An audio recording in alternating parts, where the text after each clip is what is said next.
राधे राधे बंधुओं, बहुत स्वागत है आपका ज्योतिष धर्म चैनल में। आज हम बात करेंगे सितंबर माह में धनु राशि के जातकों का पूरे महीने का राशिफल कैसा रहेगा। सबसे पहले बात करते हैं, धनु राशि की 7.5 बीत चुकी है और इस महीने ग्रहों का चेंज किस तरह से रहेगा।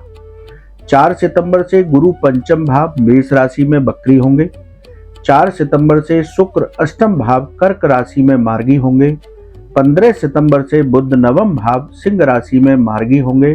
17 सितंबर से सूर्य दसम भाव कन्या राशि में परिवर्तन करेंगे। अब यदि हम ग्रहों की चर्चा करें इस पूरे चार्ट में, या देखें हम कि आपकी कुंडली में ग्रहों की क्या स्थिति है, तो शनि यहाँ पर पराक्रमेश होकर के पराक्रम भाव में, जो कि धनेश भी है, बकरी अवस्था में है। 4 नवंबर तक शनि बकरी रहेंगे। गुरु और राहु का चांडाल योग पंचम भाव में है। 30 अक्टूबर को राहु का गुरु चांडाल योग समाप्त हो जाएगा। राहु मीन राशि में प्रवेश करेंगे। अष्टम भाव में शुक्र पूरे महीने रहेंगे। नवम भाव में सूर्य और बुध का सूर्य बुधादित्य योग बना हुआ है। सूर्य 17 सितंबर के बाद कन्या राशि में प्रवेश करेंगे, यानी कि दसम भाव में प्रवेश कर जाएंगे। बुध पूरे महीने योग कारक स्थितियों का निर्माण करके दसवें से होकर के नवम भाव में रहेंगे। धनु राशि के जातकों के लिए बुध थोड़ा सा बाधक ग्रह माने जाते हैं, लेकिन 3-11 का संबंध व्यापार वार से होने के कारण ये आपको उत्तम फल ही देंगे। लाभ भाव में केतु पुण्य फलों को प्रदान करते हुए। अब शुरू करते हैं, प्रत्येक भाव के अनुसार आपका पूरा महीना किस तरह से रहेगा। देवगुरु बृहस्पति की दृष्टि आपके प्रथम भाव पर है।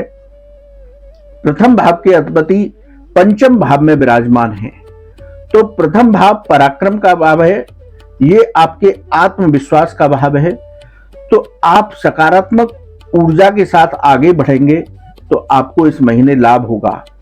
आपका स्थान परिवर्तन का योग भी बना हुआ है, जो लाभकारी रहेगा। व्यापार में निर्णय लाभकारी होंगे। एक्सपोर्ट से जो लोग जुड़े हुए हैं उनको कामों में सफलता मिलेगी। बात करते हैं द्वितीय भाव की। द्वितीय भाव के अधिपति पराक्रम भाव में है। द्वितीय भाव किसका है? ये लाभ का भाव है, तो आपको इस महीने धन लाभ के अवसर प्राप्त होंगे। वाणी का भाव है, तो इस महीने आप वाणी मधुर बनाए रखें। पारिवारिक जनों के बीच सामंजस्य बना करके रखें। लगातार आपके आर्थिक लाभ के योग बने हुए हैं। बात करते हैं पराक्रम भाव की। तृतीय भाव है। पराक्रम भाव में शनिदेव स्वयं विराजमान है, तो इस महीने आपको मेहनत के साथ काम करना है, तो आपको व्यापार हो या नौकरी, दोनों में सफलता प्राप्त होगी। यात्राओं के योग बनेंगे, लेकिन यात्राओं के दौरान स्वास्थ्य का ध्यान रखें। दोस्तों के साथ, भाई बहन के साथ संबंध मधुर बनाए रखें। बात करते हैं चतुर्थ भाव की। चतुर्थ भाव यहाँ पर भूमि, भवन, वाहन और माता का भाव है। चतुर्थ भाव के स्वामी पंचम भाव में विराजमान है, इसलिए भूमि संबंधी बड़े निर्णय आप इस महीने ले सकते हैं। पिछले दिनों आप यदि कोई प्रॉपर्टी खरीदना चाहते थे तो इस महीने आपकी ये इच्छा पूरी हो सकती है। माता के स्वास्थ्य में सुधार होगा। पूरे महीने आपकी भागदौड़ बनी रहेगी, लेकिन ये भागदौड़ आपको लाभ प्रदान करेगी, आपको धन लाभ देगी। रियल एस्टेट से जो लोग जुड़े हुए हैं उनको हम केवल यही सलाह देंगे कि वे जो भी काम करें सोच समझ करके निर्णय करें।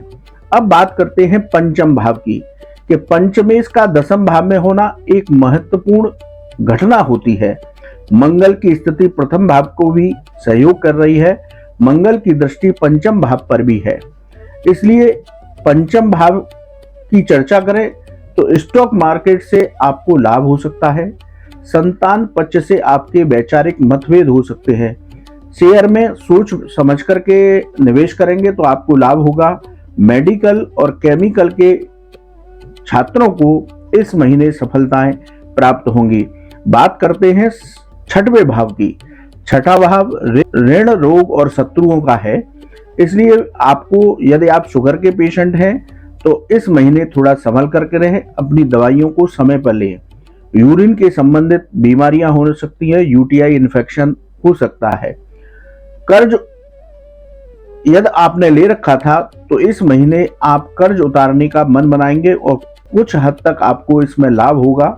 यदि आप मां दुर्गा की उपासना करते हैं तो आपको कर्ज उतारने में आसानी होगी। शत्रु पक्ष हावी हो सकता है, इसलिए वाद विवाद से बचना है।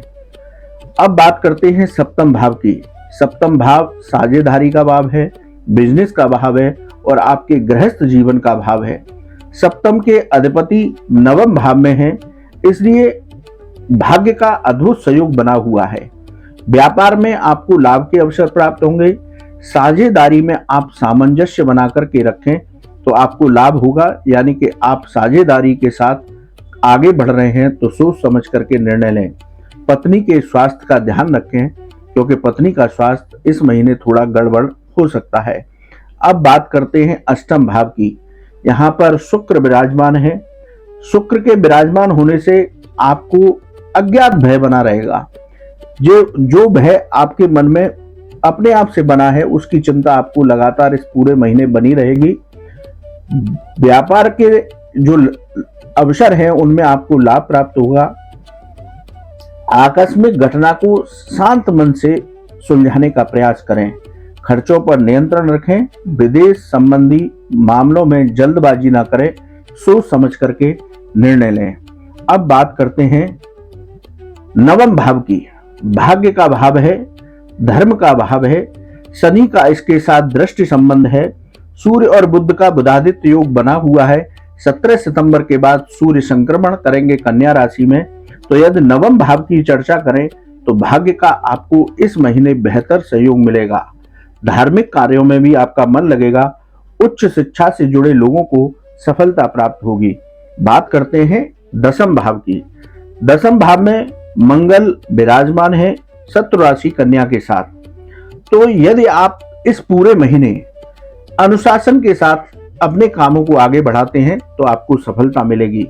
पिता का भाव भी है दसम भाव, तो पिता से इस महीने वैचारिक मतभेद हो सकते हैं, तो थोड़ा संभल करके रहें।